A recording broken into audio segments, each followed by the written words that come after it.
Lucas, capítulo 5, versículo 8 até o versículo 11. E vendo isso, Simão Pedro prostrou-se aos pés de Jesus, dizendo: Senhor, ausenta-te de mim, que sou um homem pecador. Pois o que o espanto se apoderara dele e de todos os que com ele estavam, por causa da pesca de peixe que haviam feito. E de igual modo também Tiago e João, filhos de Zebedeu, que eram companheiros de Simão. E disse Jesus a Simão: Não temas, de agora em diante serás pescador de homens. E levando a rede para a terra, deixaram tudo e o seguiram. Santo Deus, amado Pai, glória para sempre ao teu santo nome. Como temos dito, Senhor, aqui tu tens a prerrogativa de falar o que quiseres, pois somos teus, povo teu. Portanto, Senhor, ser servido a falar em nosso meio, em nome do Senhor Jesus Cristo. Amém, amém. E amém.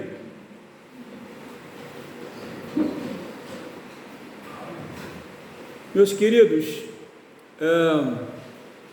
nós vamos ver aqui, na verdade, falar sobre a objetividade da igreja, o propósito da igreja e qual é o fundamento da existência da igreja, ou o que é uma igreja propriamente dita para o Senhor Jesus Cristo.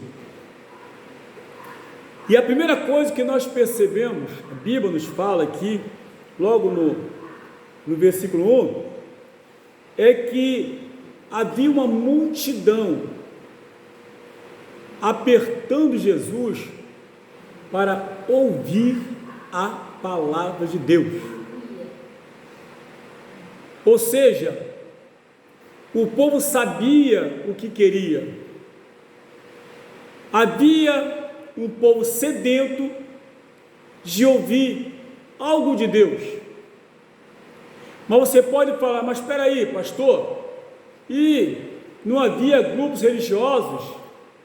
Havia fariseus, saduceus, havia também o grupo dos escribas, chamados doutores da lei, que conheciam a lei, conheciam os profetas, os salmos.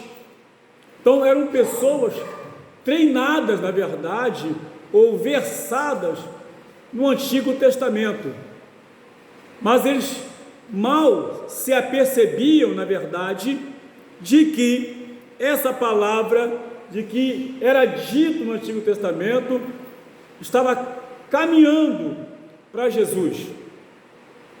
E aqui a Bíblia nos fala o que? Nos mostra que, apesar de ter muitos ensinadores, não satisfazia o desejo da população. Mas que desejo é esse, irmãos?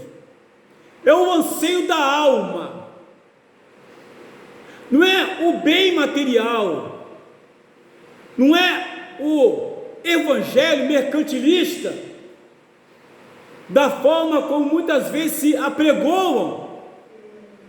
Não é isso que a Bíblia ensina. E esse povo aqui, a Bíblia nos fala aqui que eles, estavam apertando Jesus para ouvir a palavra de Deus. Estavam sedentos. E a Bíblia nos fala que viu estar 2 barcos junto à praia do lago, em Genezaré. E os pescadores, havendo descido deles, estavam lavando as redes. Eles haviam trabalhado, haviam tentado pescar, não pescaram nada, então vamos lavar nossas redes e vamos descansar, vamos deixar para o próximo dia, quem sabe a maré melhore. Mas acontece que algo estava para acontecer, havia algo especial para acontecer, bem melhor que uma simples pescaria. E a Bíblia nos fala, diz assim: e entrando num dos barcos, que era de Simão, pediu-lhe que o afastasse um pouco da terra, e assentando-se, ensinava do barco a multidão. Ou seja, estava a multidão apertando a Jesus, querendo ouvir a palavra de Deus. Ele não despertou a multidão, ele manteve ali, mas teve uma estratégia, porque no meio que ele estava, era quase impossível fazer com que aquele povo entendesse a mensagem, entendesse a palavra. Então ele precisava manter-se afastados. É como, por exemplo, estamos aqui agora, podemos falar aqui nesse momento, como também em Neemias capítulo 8, onde surgiu o primeiro púlpito, que na verdade foi feito, Esdras fez ali, porque ele teria que ler o livro da lei para o povo, mas teria que ficar um lugar acima, aonde o pessoal, aonde a sua voz pudesse ecoar e todos que estavam ali pudessem ouvir o que ele estava lendo. Da mesma forma, Jesus Cristo. Então ele pega, entra no barco e se afasta um pouco daquela multidão, para ter um espaço para que pudesse falar, para que pudesse pregar, para que pudesse ensinar, para que pudesse falar para aquela multidão que estava sedenta para ouvir a palavra de Deus. Esse é o propósito da igreja: saciar a sede de um povo sedento pela palavra de Deus. E ali a Bíblia nos fala também que ele acabou de ensinar, quando acabou de falar, disse a Simão: faze-te ao mar alto e lançai as vossas redes para pescar. Irmãos, ali havia um propósito. Deus não estava preocupado, Jesus estava preocupado em suprir as necessidades materiais de Pedro. Não era esse o propósito. O propósito era muito maior de que uma pescaria, de pegar peixe. Poderia, mas não era esse propósito. E quando ele fala isso, olha, pega o teu barco, vai para mais distante e lança a tua rede. Pedro até relutou a princípio. Nós pescamos a noite toda, tentamos e não conseguimos pegar nada, mas de acordo com a tua ordem, debaixo da tua palavra, nós faremos. Nós faremos. E assim ele fez. Existe um propósito especial em tudo aquilo que Jesus ordena fazer. Glória a Deus. Nada é por acaso. Jesus não é adivinho. Ele não chega assim, vai lá e tenta ver se você consegue. Não. Vai mais distante. Vai, entra no barco, pega sua rede, faz uma alto. Tá bom, eu vou. Primeiro passo que a gente aprende é que Pedro, mesmo com o seu ar de dúvida, ele não relutou, mas disse: debaixo da tua palavra eu farei. porque tu está mandando, eu vou fazer. Ah, meus irmãos, se todos pudéssemos ser assim, fazer apenas aquilo que Jesus manda fazer, não aquilo que nós imaginamos, não aquilo que nós queremos, não, apenas aquilo que Ele manda fazer, porque o Senhor se responsabilize pela sua própria palavra, como está em Isaías 55:11, que Jesus diz, Deus diz, e a minha palavra não voltará vazia, antes fará o que me apraz. Então a Bíblia nos fala aqui que Pedro a princípio relutou, mas foi, e quando chegou no local, uma quantidade enorme de peixes, lá em João fala cerca de 150 grandes peixes, muito peixe, numa rede, não era pequeno, a rede estava para se romper.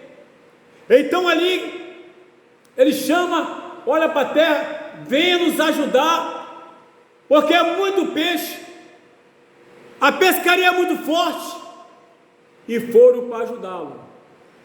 Mas eis aqui uma questão principal, que quando chegaram com aquela quantidade de peixe, diz a Bíblia, e vendo Simão isto, prostrou-se aos pés de Jesus, dizendo, Senhor, ausenta-te de mim, que eu sou um homem pecador. E quando ele fala isso, nem ele, irmãos, imaginava. Queridos, se eu estou aqui e não sei o propósito que Deus tem na minha vida, o que é que eu estou fazendo aqui? Porque pescar alma não é apenas um projeto humano, é um projeto de Deus, é um projeto do céu.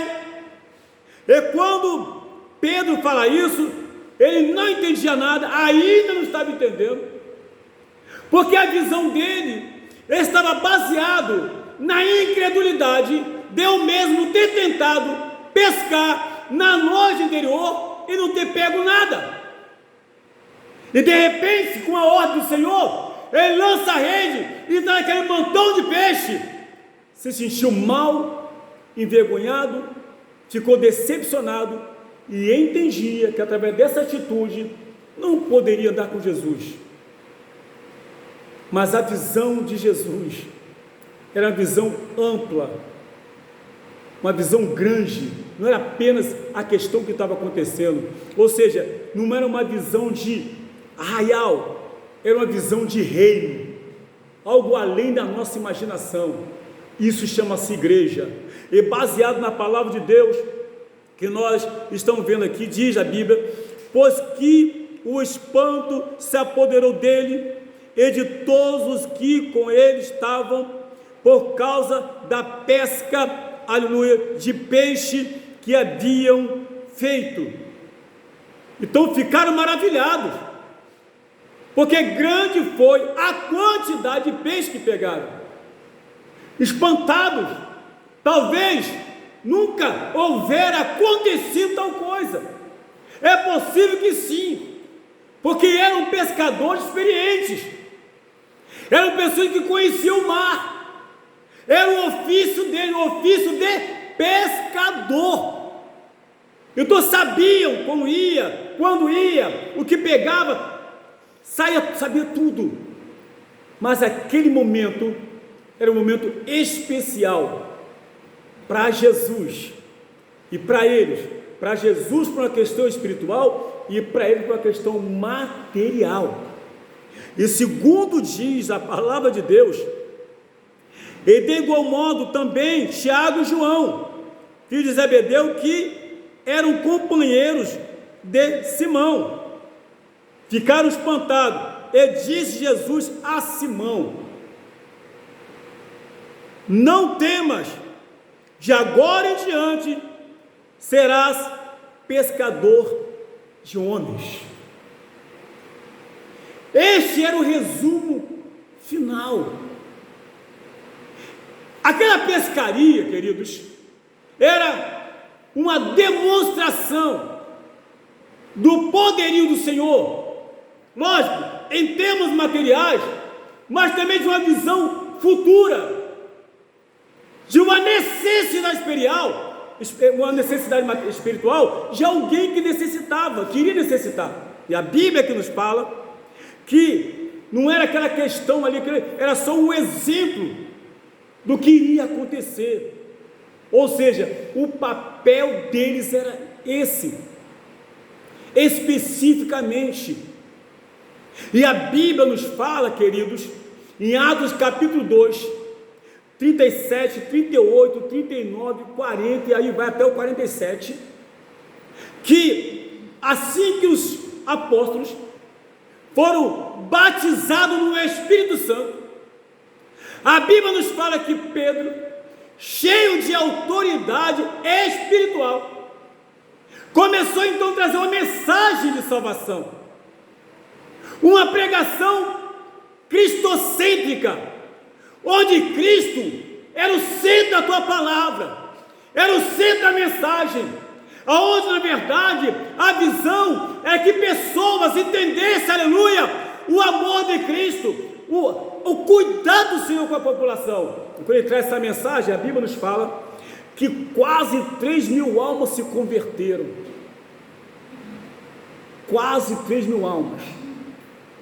Quando você vai mais adiante, em Atos capítulo 4, versículo 4, diz também que quase 5.000 almas se converteram a Cristo, com a pregação deles, porque seguiram exatamente o que havia sido ensinado por Jesus, o que havia sido falado por Jesus.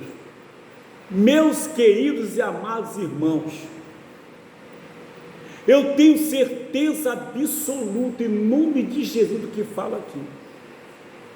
Se a igreja, ela continuasse essa trajetória, da forma como Jesus ensinou, da forma como Jesus falou, da forma como Ele orientou, muito mais pessoas estariam na presença de Deus.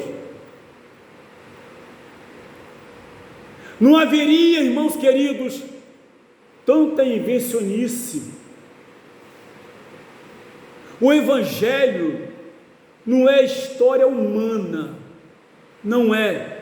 O Evangelho não é a minha história, é a história de Cristo. O Evangelho não é a minha palavra, é a palavra de Cristo. O Evangelho não é o meu poder, é o poder de Deus, como está em Romanos 1,16, Paulo dizendo o seguinte: porque eu não me envergonho do Evangelho, porque é o poder de Deus para a salvação de todo aquele que crê. E a palavra a qual nós podemos ver aqui, esse pessoal foi bem treinado, foi bem preparado, para um propósito, para um único objetivo. Esse pessoal foi escolhido a dedo, não foi de forma aleatória, não, irmão,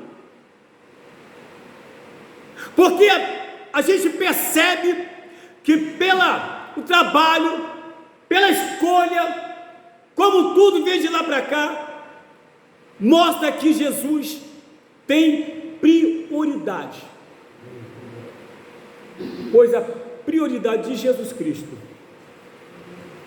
não é isso, acontece, mas não é prioridade. Dar carro para ninguém, dar bem material para mim, isso não é prioridade. Essas coisas, carro, casa, bem material, emprego, isso aí são consequências da vida da pessoa com Deus. Mateus 6,33, mas buscai primeiro o reino de Deus e a sua justiça, e todas essas coisas vos serão acrescentadas. Veja bem, a Bíblia não fala todas as coisas, tudo aquilo que eu quiser, até porque Deus não dá um cheque em branco para ninguém. Mas todas essas coisas, em Mateus 6, começa do 25 até o 32, 33, que vai dizer exatamente isso, que não devemos ficar preocupados, irmãos, com o que havemos de comer, do que vestir, porque o Senhor sabe de todas as nossas necessidades, daquilo que eu e você precisamos. Mas buscar primeiro o Reino de Deus é estar interessado primeiro na minha salvação, na minha libertação. É o principal objetivo do Evangelho, é o principal objetivo de Jesus, é o principal objetivo de Deus, é o principal objetivo do Espírito Santo, como está em João 16, de 8 a 11, que o Espírito Santo é que convence o mundo do pecado, não é o homem, oh aleluia, é o Espírito Santo de Deus. E aqui a gente vê uma demonstração, vê uma aula, vê um ensinamento de como a igreja deve se comportar, como ela deve agir e ser, e ter um foco. O foco aqui, queridos, é a alma da pessoa. O foco aqui é a condição espiritual da pessoa. E aqui a Bíblia nos fala, aleluia, levando os barcos para a terra, deixaram tudo e o seguiram. Deixaram tudo, ou seja, ficou lá aquele montão de peixe, ficou barco, ficou rede e seguiram a Jesus. Porque a preocupação deles agora não estava mais em pescar peixe, não estava mais pensando no seu bem material, agora a visão era outra. Aleluia. Sabe o que é isso? É ouvir a voz do Espírito Santo, é ouvir aquilo que é determinado pelo Senhor. Isso chama-se Evangelho. É evidente que todos podem conseguir ter um bom emprego, sim, ter um bom carro, uma boa casa, isso não é proibido, faz parte de um processo, faz parte. Você ter um bom trabalho, você ter um bom carro, não importa, o carro novo, o carro do ano, não importa, importado ou não, uma casa confortável, não é pecado isso. Ter uma boa alimentação, não é pecado isso, comer bem, se alimentar bem, tudo isso é salutar para a saúde física. Mas ainda que eu esteja bem fisicamente, tranquilo, como se encontra a minha saúde espiritual? Como se encontra a minha vida espiritual? Como se encontra? Eis a questão, que eles aqui simplesmente não ficaram preocupados. Jesus, é o seguinte, podemos até fazer tua vontade, mas é o seguinte, não pegar esse peixe, é muito peixe, vou levar para lá, levar para cá. A visão mudou, a visão foi outra, a visão foi de reino, não foi uma visão pessoal, mas uma visão celestial, uma visão mais ampla, mais amplificada. Eles começaram a entender, irmãos queridos, esse é o papel da igreja, exatamente o que Jesus orienta e determina. E isso não é uma determinação de homem, de pastor, de evangelista, quem quer que seja, é uma determinação bíblica, é uma determinação do Senhor. Quer saber? É a maior preocupação de Deus, é com a humanidade. Podem até algumas pessoas não entenderem, porque quando você fala certas coisas, às vezes é mal compreendido. Mas nós sabemos, estamos num momento terrível de polarização. Então a nossa visão simplória, humana, terrena, não consegue alcançar a visão de Deus.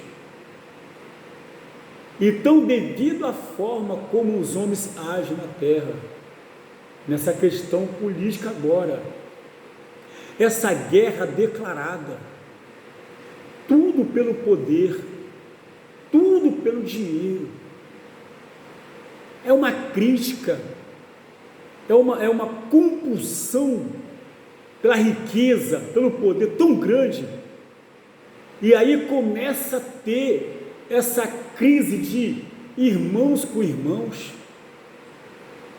de pastores com pastores, e aí tentam justificar as suas atitudes com discussões, com debates. Jesus não perdia tempo debatendo com ninguém. Sabe por quê? Porque ele enxergava atrás de cada pessoa a alma necessitada.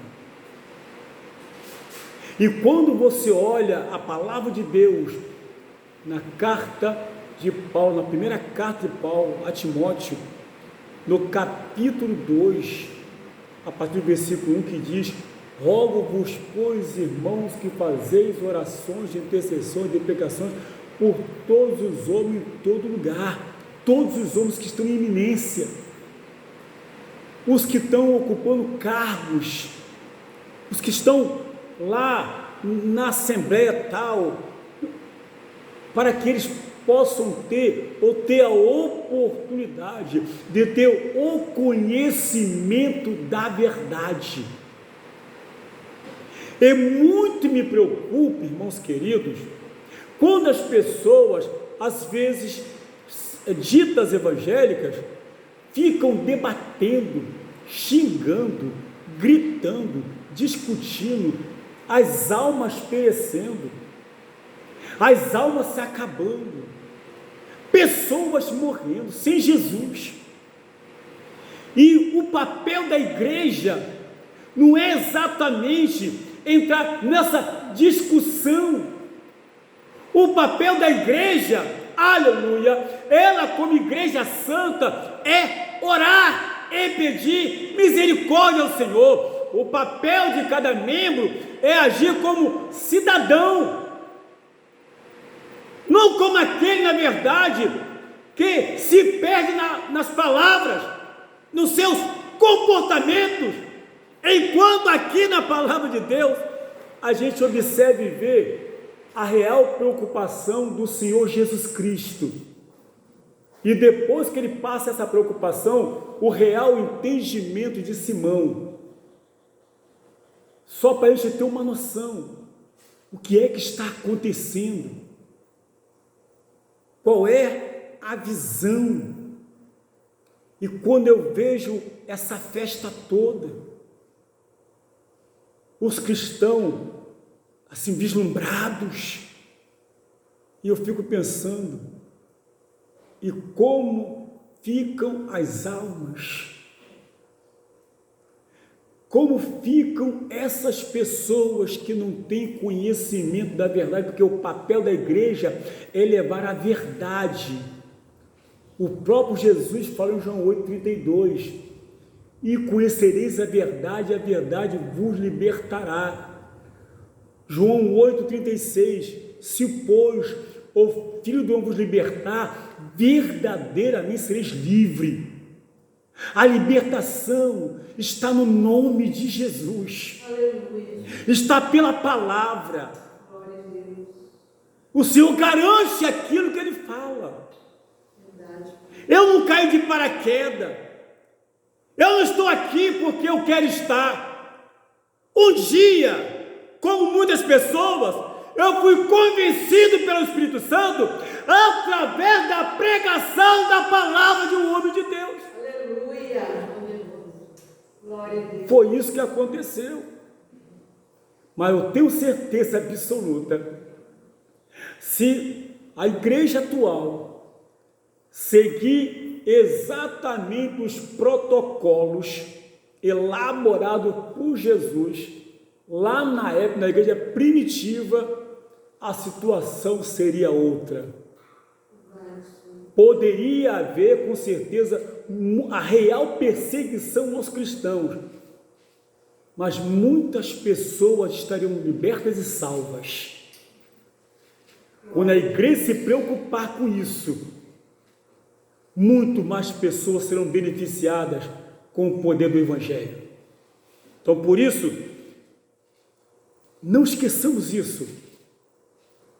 É evidente que esse tipo de situação a qual falamos aqui causa desconforto em muitos segmentos, mas é uma verdade inconteste, não tem como contestar a Bíblia, pois é a palavra de Deus, é o poder de Deus para a salvação de todo aquele que crê.